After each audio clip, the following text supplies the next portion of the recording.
Hey, so does everybody just hate Jayson Tatum now? Like, I know he plays for Boston, and nobody likes Boston, but I don't know, man. There's just something about Jayson Tatum right now that a lot of people just don't like.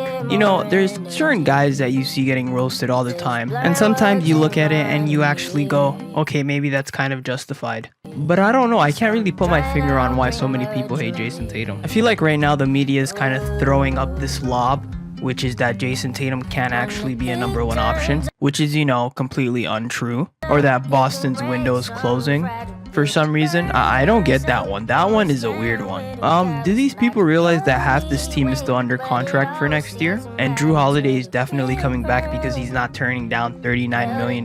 Like, I don't think there's a healthy medium with Jayson Tatum. I think you either massively overrate him or you massively underrate him. Like, if you said, hey, Boston not making the finals this year would be a huge disappointment, I would completely agree with you. The East right now is completely wide open for Boston to just make an easy run to the finals. Milwaukee's still trying to figure it out, and their head coach is Doc Rivers. Cleveland are a very good team, but it looks like they're not playing as good as they, actually could be. It's a weird situation. I don't know what's going on in Cleveland. New York are a very, very good team. Jalen Brunson is a man to watch out for. He's been playing phenomenal.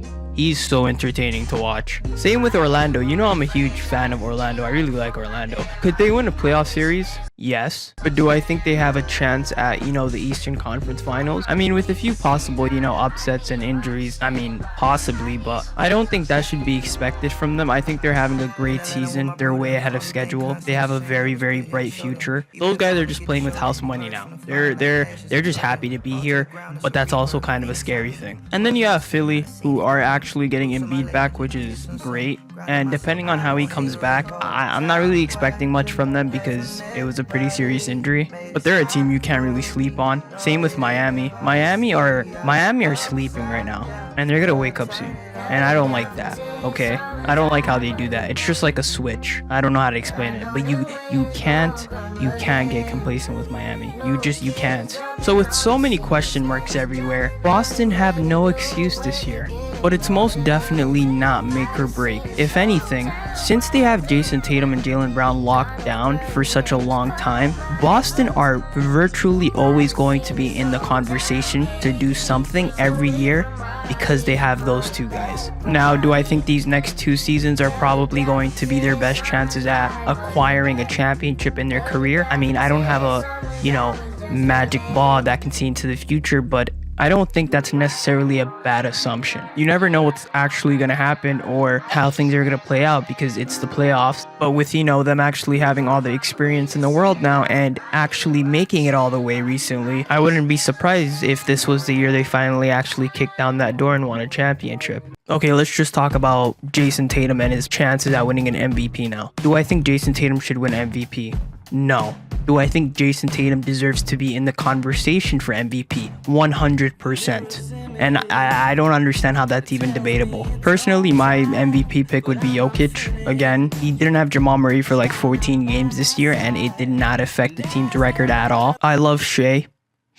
Please come to Toronto. Please. I wouldn't give it to him over Jokic. I think Jokic, considering the circumstances and how good the West is and how good he actually has been playing, so I would personally just give it to him again. I also wouldn't give it to Luka, which is, I know this is going to sound fucked up and I know it's kind of stupid, but I don't think the MVP should be given to a player on a team that isn't at least top 5 in their conference. I know that's totally out of his control. The dude's only 25. He's going to win an MVP at some point in his career. I would bet my house on it. But that's also not why I'm not giving it to him. I just think giving the MVP to a player who's on a team that is outside of the top 5 kind of sets a bad precedent. I mean, winning has to be such a huge factor. Now, I know the West is very, very close right now. So if they do end up making it into the 5th seed, then I think there's real debate for Luka winning MVP. Man, if your rebuttal to that is that, hey, it's called most valuable player for a reason. And if you did have that question, my answer would be every player who is even in contention for MVP is the most valuable player on their team. There is no ifs, ands, or buts about it.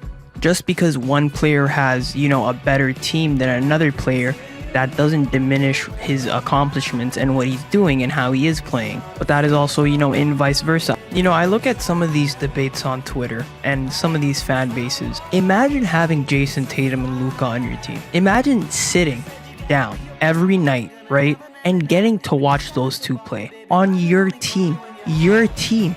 You're taking that for granted, man. You're taking that for granted. And you know, I understand. You gotta ride for your guy. That's completely fine. I think Scottie Barnes is the best player in the NBA. I'm not kidding. But I think using Jayson Tatum's team as a way to bring him down a notch is kind of lame. And I think it's getting a bit overplayed. The dude, what do you want him to do? Not play with good players? Sorry, Boston put him in a good position. Don't shit on him for that. It's lame. And if you're questioning why I picked Jokic over Tatum, even though, you know, I think winning is a huge factor, Jokic only has 7 less wins with a considerably worse team.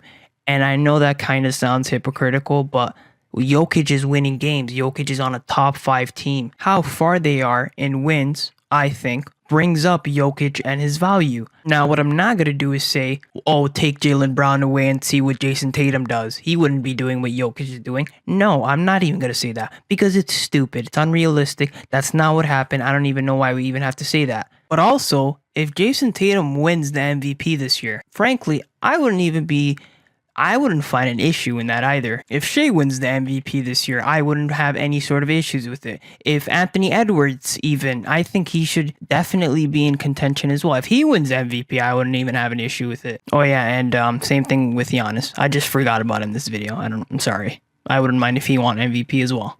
If Luka wins, I wouldn't care because these players are playing at such a high level that I think it's quite literally impossible to give out this award without feeling like someone got slighted. That's just how good these guys are. Long story short, just enjoy basketball. The playoffs are about to start. That's going to be fun. And yeah, have a great rest of your day.